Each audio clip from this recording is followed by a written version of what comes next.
అయితే అసలు ఈ బనకచెర్ల ప్రాజెక్టు భాగోతం చెప్తా, అసలు భాగోతము. ఇది ఎందుకు కడుతున్నారు అంటే, దీనివల్ల తెలంగాణకు వచ్చిన నష్టమేం లేదు, ఆంధ్రకు వచ్చే అంతగనం లాభం ఏం లేదు. ఇప్పుడు ఏమంటున్నారు, రాయలసీమ కోసము బనకచెర్లు నిర్మిస్తాం అని చెప్పేసి చెప్తున్నారు. మరి బనకచెర్ల రాయలసీమ కోసం నిర్మిస్తామంటున్నారు, కానీ 368 కిలోమీటర్లు, 9 లిఫ్ట్ ఇరిగేషన్లు, ఇంత ఘనం పెట్టుకొని మరి ఎంత ఖర్చు వస్తుంది దీనికి? ఎన్ని మోటార్లు పెట్టాలి? ఎంత కరెంటు ఖర్చు వస్తుంది?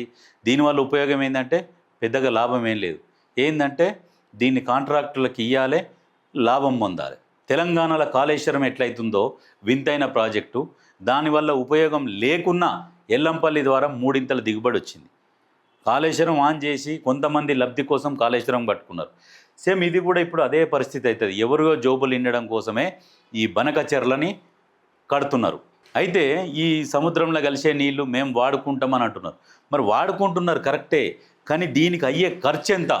దీని తర్వాత ఖర్చు ఎంత వస్తుంది? రెగ్యులర్ ఖర్చు, ఫస్ట్ ప్రాజెక్ట్ ఖర్చు ఎంత, తర్వాత రెగ్యులర్ ఖర్చు ఎంత వస్తుంది అంటే 81,900 కోట్లకు డిపిఆర్ రెడీ చేశారు ప్రాజెక్టు. అంచనా వ్యయం ఇది. నెక్స్ట్ ఏమవుతుంది? అంచనా వ్యయం పెంచుకుంటూ పోతారు.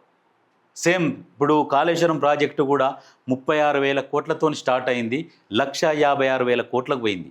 ఇప్పుడు ఇది 81,900 కోట్లతో స్టార్ట్ అవుతుంది. మరి ఎన్ని లక్షల కోట్లకు పోతుందో ఇది ఆంధ్ర ప్రజలు ఆలోచన చేసుకోవాలి. కృష్ణా వాటరు రాయలసీమకు సరిపోని ఉంటుంది. ఎట్లా శ్రీశైలం నుంచి బ్యాక్ వాటర్ నుంచి కూడా పెన్నారు, శ్రీశైలం పెన్నారు, సాగర్ పెన్నారు నుంచి కూడా వీళ్ళకి ఆల్రెడీ ఒక డిపిఆర్ తయారైంది. దాని నుంచి కూడా ఇంకా ఇప్పటికే పుష్కలంగా వస్తున్నాయి. 141 టీఎంసీలు రాయలసీమకు తాగునీరు సరిపోని వాటర్ వస్తున్నాయి. మరి ఇది ఏంటంటే ఇప్పుడు సాగునీరు కోసం ఇంతగానం నీళ్లు తీసుకుంటే మరి పంట పండిస్తందుకు ఎంత ఖర్చు వస్తుంది? ఈ ఖర్చు అంతా ప్రభుత్వం మీద ఎంత పడుతుంది? ప్రభుత్వం అంటే ప్రజల మీద ఎంత ఖర్చు పడుతుంది? ఇప్పుడు సేమ్ కాళేశ్వరంలో కూడా ఎట్లా అంటే మనము ఒక బస్తా ఒడ్లో బస్తా బియ్యము, ఉదాహరణకి ఎగ్జాంపుల్ ఒక 1000 రూపాయలు అనుకున్నాం. ఈ లిఫ్ట్ ఇరిగేషన్ ద్వారా పండిన పంట కరెంటు బిల్లులు కట్టుకుంటా అంతా అంటే 4,000 అవుతుంది. ఇది మళ్ళీ ఉల్టా తిప్పి ప్రజల మీద రుద్దుతారు. అంటే ప్రజల మీద ఎట్లా రుద్దుతారు అంటే రకరకాల ట్యాక్సుల ద్వారా రుద్దుతారు. ఇదేంటంటే ఒక వ్యక్తుల కోసము నిర్మించుకోబడుతున్నది. ఎక్కడైనా లిఫ్ట్ ఇరిగేషన్ ఉంటే తాగునీటి వరకు లిఫ్ట్ ఇరిగేషన్ ఉంటే బాగుంటుంది. సాగునీరుకు లిఫ్ట్ ఇరిగేషను సెట్ కాదు. ఏదో కొద్దిగా ఇక అత్యంత అవసరం ఉన్నది, మనకు తినడానికి తిండి లేదు అన్న పరిస్థితి ఏర్పడ్డప్పుడు సాగునీరు కోసం లిఫ్ట్ ఇరిగేషన్ వాడుకుంటే బాగానే ఉంటుంది, అది మోటార్ల ద్వారా. కానీ ఈ రకంగా అయితే ఆంధ్ర ప్రజలు వ్యతిరేకించాలి. ఇప్పుడు వైఎస్ఆర్సీపీ ఉన్నది, వైఎస్ఆర్సీపీ వ్యతిరేకించవచ్చు. వైఎస్ఆర్సీపీ వ్యతిరేకిస్తే ఏమవుతుంది? ఇప్పుడు ఉన్న ప్రభుత్వం ఏం చేస్తుందంటే వైఎస్ఆర్సీపీ వాళ్ళు మనల్ని వ్యతిరేకిస్తున్నారు, మేము ఈ రాయలసీమకు నీళ్ళు ఇద్దామనుకుంటే రాయలసీమని శస్యశ్యామలం అండ్ రతనాల సీమ చేద్దామనుకుంటే వైఎస్ జగన్ పార్టీ వాళ్ళు ఒప్పుకుంటలేరని చెప్తారు. అసలు నష్టపోయేది ఎవరంటే ఆంధ్రప్రదేశ్ ప్రజలు నష్టపోతున్నారు. ఇటువంటి ప్రాజెక్టులు మరి ఎందుకు? ఈ లిఫ్ట్ ఇరిగేషన్ ప్రకృతికి విరుద్ధంగా పోవడమే ఇది. మీరు ఆలోచన చేసుకోరు దీని గురించి. మొత్తం డేటా సేకరిస్తే కూడా క్లియర్గా ఇంత ఖర్చు పెట్టి కడుతున్నారు. నెక్స్ట్ సరే ఒక్కసారి ఏకకాలంలో ఖర్చు అయింది అంటే 81,900 కోట్లు పెడుతున్నారు కదా, ఇంకా 1,50,000 కోట్లు ఏకకాలంలో ఖర్చు అయ్యి నెక్స్ట్ ఖర్చు లేకుండా ఉంటే బాగానే ఉంటుంది. మరి ఈ మెయింటెనెన్స్ ఖర్చు, రెగ్యులర్ ఖర్చు ఎంత ఉంటుంది? 1,000 కోట్లలోనే వస్తుంది నెలకు. ఈ రకమైన ఖర్చులు ఉంటాయి. ఏదో తెలంగాణ అడ్డుకుంటుంది, తెలంగాణ మీద ఏదో విషం జిమ్మాలి అని చెప్పేసి పత్రికలు వార్తలు రాస్తున్నాయి.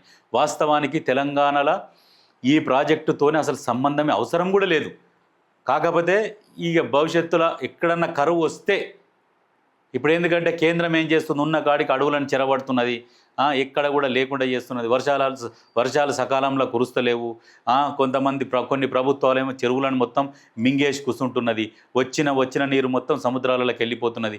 భూగర్భ జలాలు అంతరించిపోతున్నాయి. ప్రకృతికి విరుద్ధంగా పోయినప్పుడు ప్రకృతి మనకు ఒక్కసారి విరుద్ధంగా ప్రవర్తిస్తే మానవాళి ఎట్లా అంతమైపోతుంది అనేది ఆలోచన చేయరు.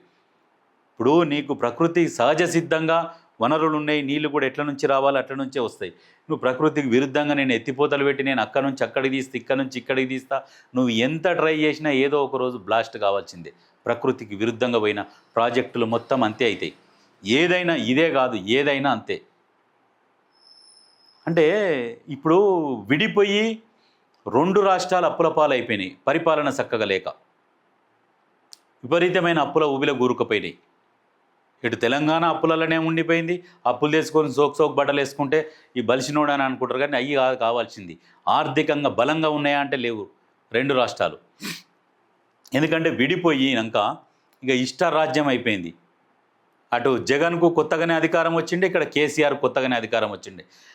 పరిపాలన మీద పట్టు లేకపోయా, ఇద్దరికి పట్టు లేకపోయా, విపరీతంగా అప్పులు తెచ్చి అమ్మఒడి అయ్యఒడి ఆయన ఈ భరోసా ఆ భరోసా ఇది అదే అని ఈయన వరుస పెట్టి ఓట్ల కోసం ఈ పథకాలు పెట్టి ఇట్లా పరిపాలించి రాష్ట్రాలని అప్పుల పాలు చేసిర్రు. విడిపోయి నష్టపోయింది, 2 రాష్ట్రాలు నష్టపోయినాయి. దీన్ని మళ్ళీ సెట్ చేసుకుంటూ రావాలి అని అంటే ఇటువంటి ప్రాజెక్టులు కట్టిరు. ఈయనేమో ఇప్పుడు చంద్రబాబు నాయుడు ఏమో ఇది కడుతున్నాడు, ఆయన ఆల్రెడీ కాళేశ్వరం కట్టిండు. ఇది ఎందుకు ఈయన కడుతున్నట్టు ఇప్పుడు ఆయనని బీట్ చేయాలన్నట్టు, ఆయనని బీట్ చేయాలి. వింతైన ప్రాజెక్టులలో ఒకరినొకరు పోటీ పెట్టుకొని ఆయనని బీట్ చేయాలి. ఇప్పుడు మరి వీళ్ళది కూడా మరి ఎప్పుడు భాగవతం బయటపడుతుందో భవిష్యత్తులో తెలుస్తుంది. దీని మీద కూడా మరి ఎంత అవినీతి జరుగుతుంది, ఎంతమంది ఇంజనీర్లు అవుతారు, మరి దీంట్లో ఇది కూడా తెలియాలి. ఆంధ్ర ప్రజలు అస్సలు విషయాలు తెలుసుకోండి. ఇది మనకు ఉపయోగమా లేదా? మరి మీకు రాయలసీమల శ్రీశైలం అంత దగ్గర పెట్టుకొని అంత పెద్ద డ్యామే ఉండే బ్యాక్ వాటర్ అంత పెద్దగా, మరి అక్కడి నుంచి తీసుకోవచ్చు, ఆల్రెడీ తయారైంది. మళ్ళీ ఇది ఎందుకు అంటే ఎవరి జోబులు నింపడం కోసం. ఇది అక్కడ ప్రజలు వ్యతిరేకించాలి. ఇది తెలంగాణకు దీనివల్ల పెద్ద నష్టమే లేదు. మీకు దీనివల్ల 13,000 ఎకరాల అటవీ ప్రాంతము కోల్పోతున్నారు మీరు. అంటే పర్యావరణం ఎంత దెబ్బతింటున్నదో ఆలోచన చేయరు.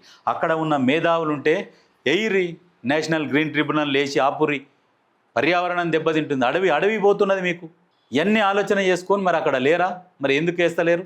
ఇది ఎందుకంటే దీనివల్ల పెద్ద ఉపయోగం ఏం లేదు, కానీ దీన్ని భూతద్దంలో చూపించి రాజకీయాలు చేసేటోళ్ళు చాలామంది ఉన్నారు.